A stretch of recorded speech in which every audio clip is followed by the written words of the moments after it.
En fait, j'aurais dû présenter mon journal derrière ma table d'écolier. Ça aurait fait tellement plus crédible. Nous sommes le dimanche 19 avril, il est 20h. Voici les titres.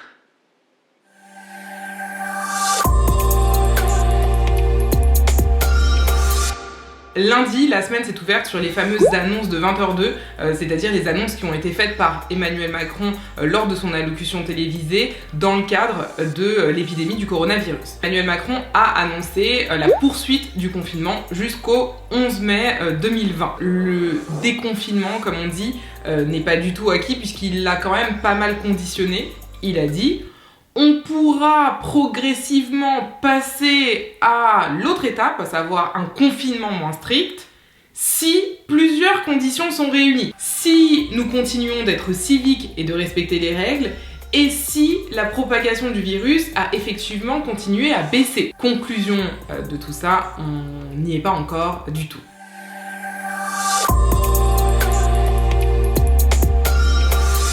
Mardi, on a eu plusieurs choses. D'abord, on a eu la publication d'un arrêté aménageant les conditions d'accès à l'IVG médicamenteuse. Au départ, lorsque une femme souhaite avorter et qu'elle souhaite le faire à domicile, elle doit prendre rendez-vous avec un médecin ou une sage-femme, se déplacer en cabinet, et c'est le médecin qui lui délivre le premier médicament pour avorter.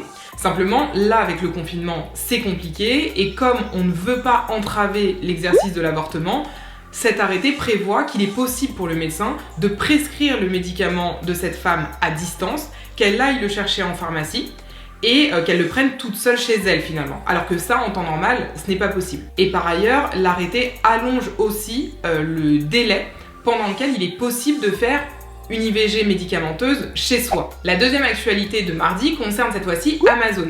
Vous le savez peut-être, le tribunal judiciaire de Nanterre a enjoint à Amazon de restreindre l'activité de ses entrepôts exclusivement aux commandes relatives à des produits de première nécessité, donc alimentaire, hygiène et médicale. Mais deux précisions.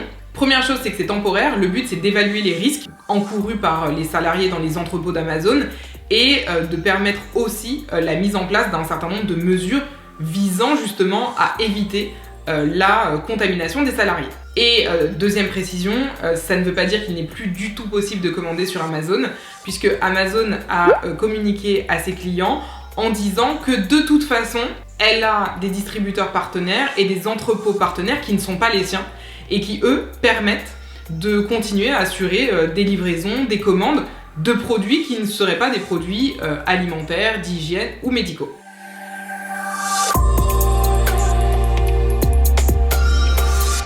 Mercredi, je vous parlais d'une proposition de loi de la France Insoumise qui demande la gratuité des obsèques pour l'ensemble des personnes décédées du Covid-19. Et je vous ai d'ailleurs expliqué sur Instagram qu'il existe déjà une disposition qui impose aux communes de prendre en charge les frais d'obsèques des personnes qui n'ont pas de ressources suffisantes. Ça, c'est quelque chose qui existe déjà dans la loi de manière permanente. Mais là, en fait, ce qui est demandé par la France Insoumise, c'est de ne pas conditionner la gratuité des obsèques aux ressources des personnes, mais de rendre vraiment les obsèques de tout le monde gratuits dès lors que la personne en question est décédée du Covid-19.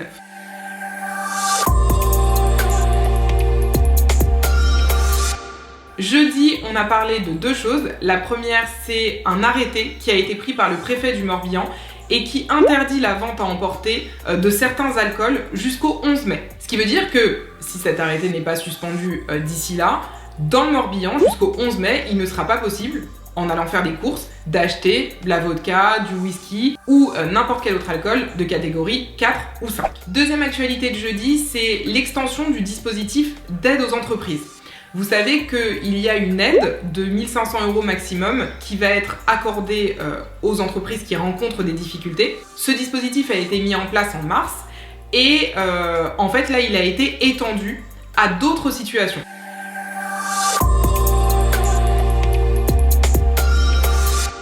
Vendredi, il y a eu aussi deux actualités. La première concerne la ville de Sceaux. La semaine dernière, le maire de Sceaux avait pris un arrêté qui imposait aux personnes se déplaçant dans la commune de se couvrir le visage avec un masque ou en tout cas avec un dispositif de protection nasale et buccale. Par la suite, le tribunal administratif de Cergy-Pontoise avait suspendu cet arrêté et cette décision du tribunal administratif a été confirmée par le Conseil d'État qui a considéré que le maire de Sceaux ne pouvait pas imposer le port d'un dispositif de protection nasale et buccale. Autre actualité de vendredi, je vous en parle parce que sur Instagram, je sais que ça a beaucoup intéressé. Il y a aussi eu la publication d'un arrêté qui nous intéresse. L'arrêté du 14 avril modifiant l'arrêté du 13 octobre 2004 portant création du système de contrôle automatisé. Pourquoi est-ce que je vous parle de cet arrêté? Comme vous le savez, lorsque vous violez les règles sur le confinement à plusieurs reprises, vous risquez une sanction. La première fois que vous violez les règles sur le confinement, vous risquez 135 € d'amende.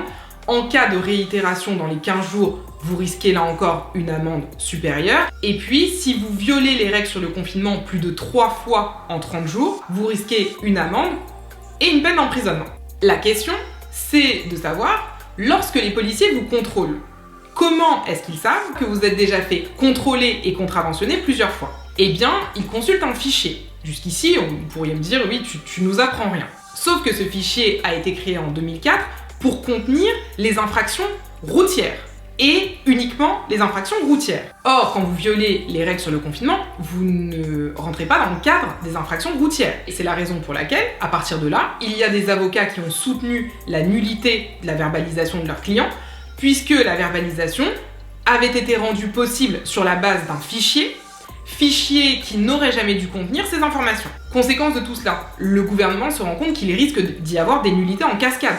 Donc, le gouvernement se dit « Ok, le problème c'est le fichier. Vous voulez soutenir la nullité à cause du fichier, je vais régler le problème. » Je publie aujourd'hui un arrêté qui prévoit que désormais, ce fichier n'est plus un fichier qui doit contenir uniquement des informations liées à des infractions routières. Désormais, ce fichier peut contenir toute contravention faisant l'objet d'une procédure d'amende forfaitaire. Or, la violation des règles sur le confinement fait l'objet d'une contravention forfaitaire. Donc, désormais, les policiers doivent pouvoir consulter ce fichier pour constater la réitération de la violation des règles sur le confinement.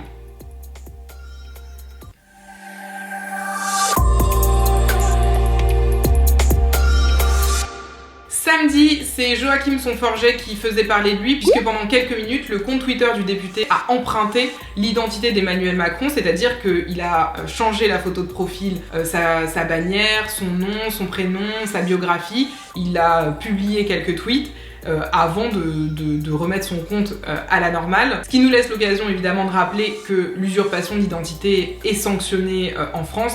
Si vous en êtes victime, il ne faut pas hésiter à porter plainte, bien entendu. Voilà, c'est la fin de mes actualités de la semaine. Je vous souhaite une très belle semaine, prenez bien soin de vous et à dimanche prochain.